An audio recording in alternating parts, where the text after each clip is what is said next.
అందరికీ నమస్కారం అండి. ధనుర్మాసం పురస్కరించుకొని మొదటి ఆదివారం, జనవరి మొదటి ఆదివారం అని నా ఉద్దేశం. ఇక్కడ మోహనకృష్ణ సమేత రాధా రుక్మిణీ సమేత మోహనకృష్ణ గుడిలో కళ్యాణం జరిగిందండి. చాలా బాగా జరిగింది. చక్క రంగవల్లులు, గొబ్బెమ్మలు, అలంకరణ అంతా చాలా బాగా. గుడి ధనుర్మాసం, గోదాదేవి, రంగనాథస్వామి ఈ నెల్లాళ్ళు కూడా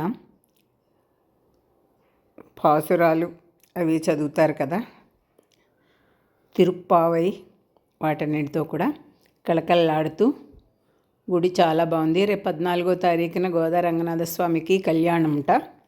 ఈ రోజున రుక్మిణీ సత్యభామ సమేత మోహనకృష్ణ స్వామి దంపతులకు కళ్యాణం చేయించుకున్నామండి. అందరమును చాలామంది మా చేత అన్ని గోత్రనామాలు అవన్నీ చెప్పించారు. కళ్యాణంలో ఏమేమి చేయాలో అవన్నీ మా చేత చేయించారు. చాలా బాగా జరిగింది. శ్రీ వైష్ణవ సాంప్రదాయంలో చాలా బాగా చేశారు. 9:30, 10ంటికి మొదలుపెట్టారు. 11:30 కల్లా కళ్యాణం పూర్తి చేశారు. ప్రసాదాలు వితరణ జరిగింది. చాలా బాగా భగవత్ సాన్నిధ్యంలో ఎంతో హ్యాపీగా గడిచింది. ప్రసాదాలు తీసుకుని ఎవరిళ్ళకి వాళ్ళు వచ్చేసామండి. ఎప్పుడూ గుడి కళకళలాడుతూ ఉంటుంది జనాలతోటి. ఇక్కడ ఉన్నటువంటి మై హోమ్లో ఉన్నటువంటి ఫ్యామిలీస్ అందరూ వెళ్తూ ఉంటారు, వస్తూ ఉంటారు. అసలు అమ్మవారి అలంకరణ, అయ్యవారి అలంకరణ,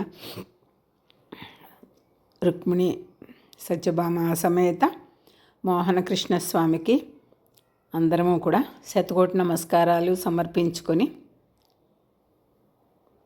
మా ఇళ్ళకి మేము వచ్చేసాము. ఇక్కడ మొన్న ధనుర్మాసం సందర్భంగా ముక్కోటి ఏకాదశి, వైకుంఠ ఏకాదశి చాలా బాగా జరిగింది.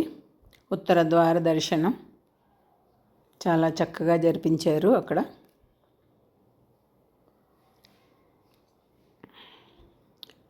భగవంతుని కైంకర్యాలన్నీ కూడా చక్కగా చేస్తున్నారు.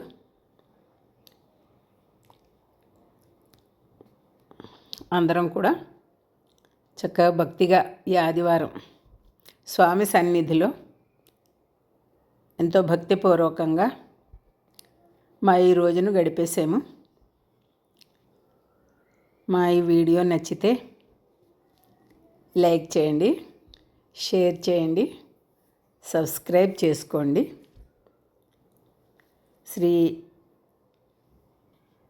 అమ్మవారి కృపా కటాక్షాలు అందరిమీ ఉండాలని కోరుకుంటున్నానండి. Thank you.